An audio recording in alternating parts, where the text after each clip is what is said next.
Hi అందరికీ. మనం ఎప్పుడెప్పుడనే ఎదురు చూస్తున్న సీటెట్ 2025 నోటిఫికేషన్ అయితే రిలీజ్ అయిపోయింది. మనకు రిలీజ్ అయిపోయింది కాబట్టి ఎగ్జామ్ అనేది February 8, 2026 అంటే మనకు అప్రాక్సిమేట్లీ 107 days అనేది ప్రిపరేషన్ టైం అనేది ఇవ్వడం జరిగింది. 107 days అంటే ఏం తక్కువ ఏం కాదు, చాలా ఎక్కువ. ఈ సిలబస్ సంబంధించి ఇంకా ఏం అప్డేట్ ఇవ్వలేదు వెబ్సైట్లో. అప్డేట్ ఇవ్వగానే మీకు ఇంటిమేట్ చేస్తాను. మనకి వీటికి సంబంధించిన కోర్స్ అయితే అంటే కామెంట్ డిస్క్రిప్షన్లో కానివచ్చు, కామెంట్ బాక్స్లో కానివచ్చు, ఛానల్ డిస్క్రిప్షన్లో కానీ మన ప్లే స్టోర్లో యాప్ ఉంటుంది. ఆ యాప్ డౌన్లోడ్ చేసుకొని ఈ క్లాసెస్ అనేది వినండి. క్లాసెస్ అనేది ఓన్లీ ఇంగ్లీష్ మీడియంలో మాత్రమే ఉంటాయి. అంటే బైలింగ్వల్లో చెప్తారు, మన ఎగ్జామ్ రాయాల్సింది మాత్రం ఇంగ్లీష్ మీడియంలోనే ఉంటుంది. కాబట్టి మీరు ఇంట్రెస్టెడ్గా ఉన్న వాళ్ళు వెళ్ళి యాప్ డౌన్లోడ్ చేసుకుని మీ యొక్క కోర్సును పర్చేజ్ చేసుకుంటే 300 రూపీసే పెట్టడం జరిగింది. కాబట్టి మీరు ఆ క్లాసెస్ వింటే సరిపోతుంది ఈ యొక్క ప్రిపరేషన్కు. ఇంకా నోటిఫికేషన్ లేక వచ్చినట్టయితే మనకి ఎగ్జామ్ అనేది February 8 ఉంటుంది.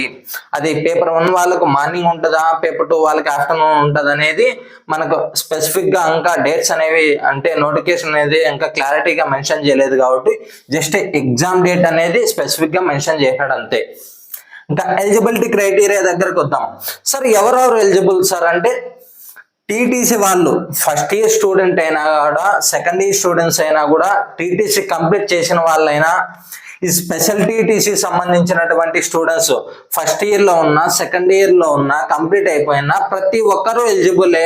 మన టెట్లా కాదు, జస్ట్ నువ్వు టీటీసీస్ అన్ని ఏం ఎగ్జామ్ రాయనక్కర్లా. ఈ రోజు అడ్మిషన్ తీసుకున్న ఈ రోజు నుంచే నువ్వు ఎలిజిబుల్ నోటిఫికేషన్ అయితే. వీటికి సంబంధించి ఏం ఫస్ట్ ఇయర్లో, సెకండ్ ఇయర్లో అనేది స్పెసిఫిక్గా మెన్షన్ చేయాల.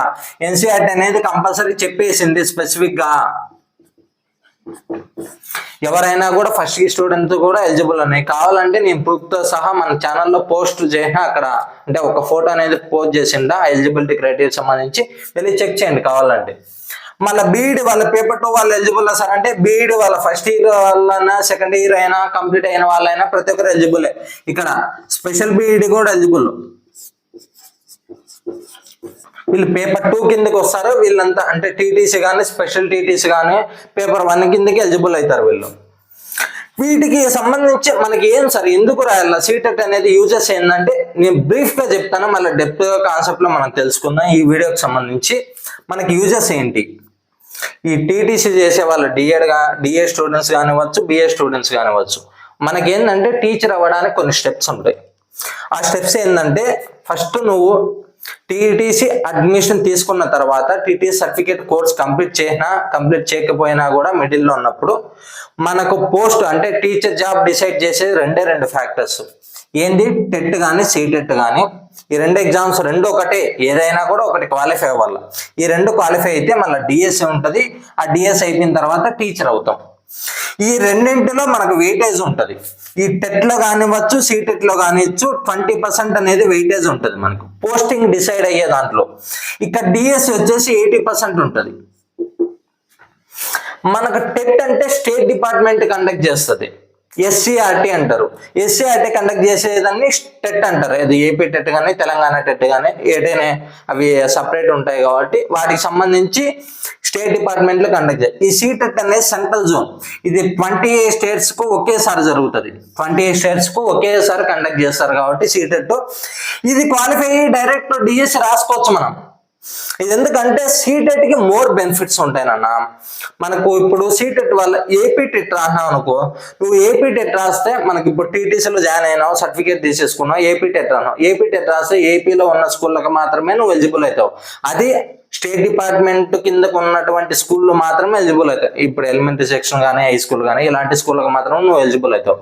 అదే సీటెట్ కానీ క్వాలిఫై అయినావు అనుకో, నువ్వు స్టేట్ స్కూళ్ళకు ఎలిజిబుల్ అవుతావు, సెంట్రల్ స్కూళ్ళకు కూడా ఎలిజిబుల్ అవుతావు. సెంట్రల్ స్కూల్ ఏమేమి ఉంటాయి సార్ అంటే అవేం పక్కన ఏమి ఉండవు కదా.